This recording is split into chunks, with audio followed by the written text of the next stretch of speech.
Dive into the new features of Microsoft Excel 2013. Microsoft Excel has some exciting new features to make your life easier and allow you to make decisions more quickly. In this webinar, we will cover Excel templates, accelerate data insertion, known as flash fill, and quick data analysis tools. Excel's new startup view is designed to help you quickly choose from one of the many available Excel templates. This also includes a blank workbook. Here you can choose from hundreds of templates all ready for you to download and start using. There are a couple of ways to locate a template. One is to use the search box, and the other is to use the suggested search links. So as you can see here, I have a list of templates, including my blank workbook template, as well as some of the more recent templates or some of the default templates that you'll find when you do click on either the File New or when you open up Excel. From here, I can click and search on all the online templates, or I can look at these specific categories, such as budget, invoice, calendar, expenses, list, loan, and schedules. So let me go ahead and click on budget, and you'll see some of the examples on the left side. And notice on the right, I have this category with a list of all different categories and the number of templates that are available. And as you click on one of these, it will again show you some of the templates that are available. You can always right-click on one of the templates to preview it. And if you do decide you want to create or open this up, you would hit the Create button.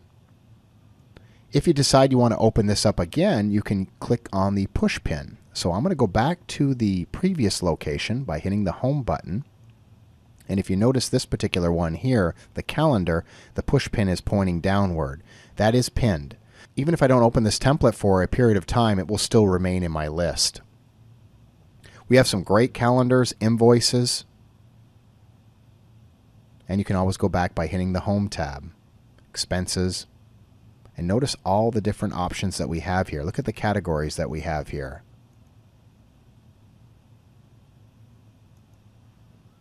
So let's say you do want to open up a template.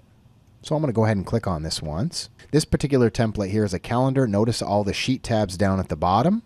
I have a settings sheets to begin with, and that's where I'm going to set the year up. So if I wanted to choose 2014, I can go ahead and put that in there, and it's going to make the adjustments.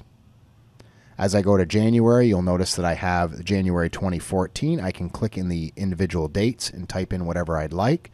I can also use these arrows to expand between the different months. And then when you're done, you just go ahead and save the template. Flash fill works with data that you need to split into more than one column.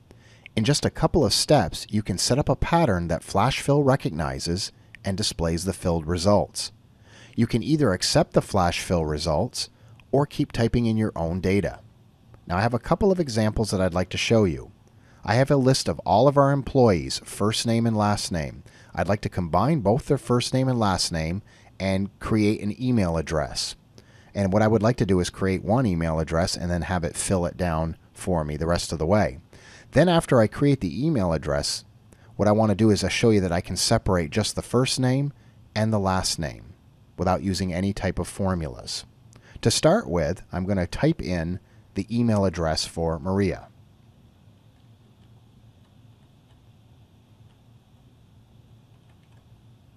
As I hit enter, I'm going to start to type in the next address for Anna.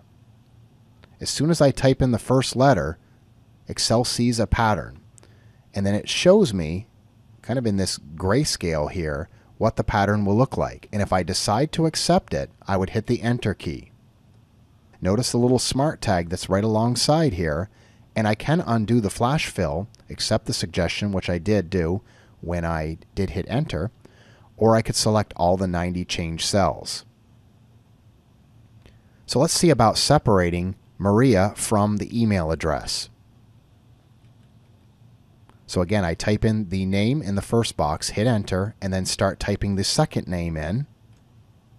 And notice that again, the flash fill sees a pattern and is showing me what it would look like if I was to hit the enter key. Now it is case sensitive, so make sure that you do put the first letter as uppercase if you would like that list to be looking like that. I hit enter, and there's the first name. So let's see if we can pull out the last name here. So I type in the last name of the first person, hit enter, and then start to type in the last name of the next person, and hit enter. Quick analysis tools provide you with options to add color or give your data meaning. Start by selecting the data you wish to make the change. I'm going to go ahead and click in this one cell and use the Control-A key that'll select my data range. Notice in the lower right of this little tag. As I hover over the tag, it tells me it's the Quick Analysis. As I click on it, it will show me some of the options that are available. So we could start with some formatting, and as you hover over these thumbnails, you'll get a live preview of what it would look like if you were to apply one of these formatting options. As I move into charts, I can go ahead and create a chart, and I can see a preview of the chart.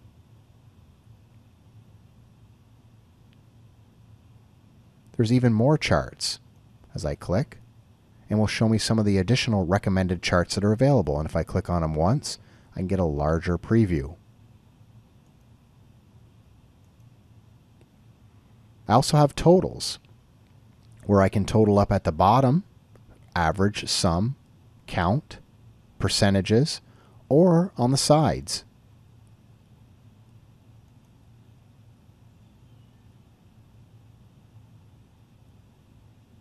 And running total. Tables. I can see what a table would look like. Pivot table. So I have some different pivot table options available. And spark lines.